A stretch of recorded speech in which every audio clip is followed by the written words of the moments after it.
A family living in their brand new house is being told the whole thing needs to come down. As you can imagine, you hear that and you think, how can this even be possible? It passed county inspections even. Our Allison Gormley tells us what's the deal with what you need to know if you're getting work done on your home.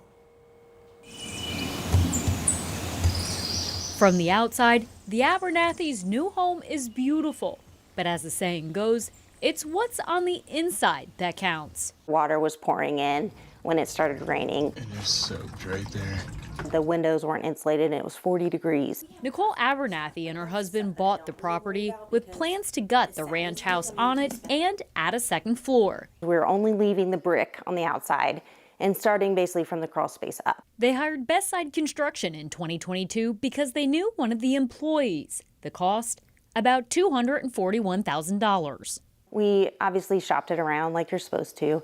And we just kind of felt like that personal element, like we've known this person for years. Construction started off okay, with Abernathy posting on Facebook, "So cool to see the progress." However, things changed and the family began experiencing issues with the workmanship. We talked to lots of people locally, and we're like, what do we do? We're just having concerns.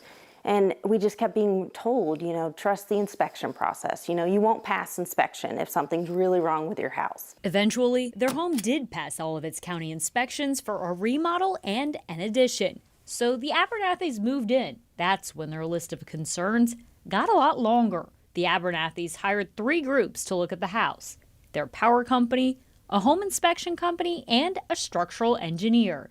Each flagged serious issues: walls with missing or poorly installed insulation, 1 or more load-bearing walls not supported by a foundation, structural issues, the roof design does not follow building code, and the list goes on. And we're going to have to tear it down. Abernathy's realization after the structural engineer wrote in part, "It is my opinion that the construction costs for repairs and reinforcement could exceed the cost to rebuild the home correctly." The Abernathys took Best Side's owner, Justin Nielsen, to court, and he ultimately agreed to a $242,000 judgment. But months later, she hasn't seen any money, and Nielsen did not respond to 13 News' calls, has been forwarded to voicemail, emails, or texts. Best Side also appears to have shut down, closing its office and removing its website. A judgment is really only worth what the person the judgment against is worth. So if they have nothing, you're going to get nothing. Consumer lawyer Gary Peoples said if you're hiring someone for a big job, try to make sure they have big assets. Like real estate, trucks, do they have bank accounts? They have regular kind of income coming in? All of those things are things you can get at if you have a judgment. The Abernathys also try to resolve their issues other ways.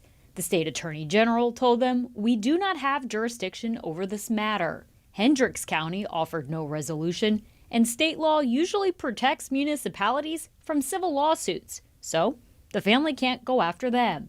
We also asked the county what went wrong. They would not do an interview with us about the Abernathys situation, nor the inspection process.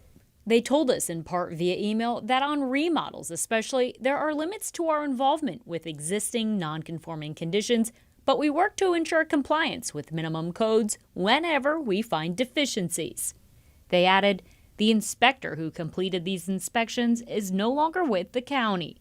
As for Best Side's insurance, policies typically cover things like accidents, not workmanship issues. Finally, the builder's bond is potentially only worth about $20,000, a drop in the bucket for the $242,000 spent on the house, thousands in additional fixes, and the pending cost of a teardown and rebuild.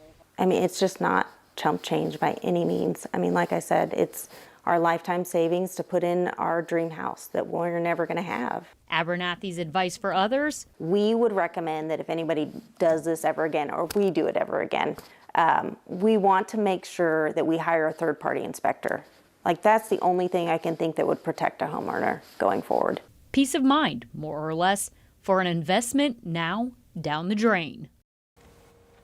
Again, we tried reaching out to Best Side Construction's owner without any luck.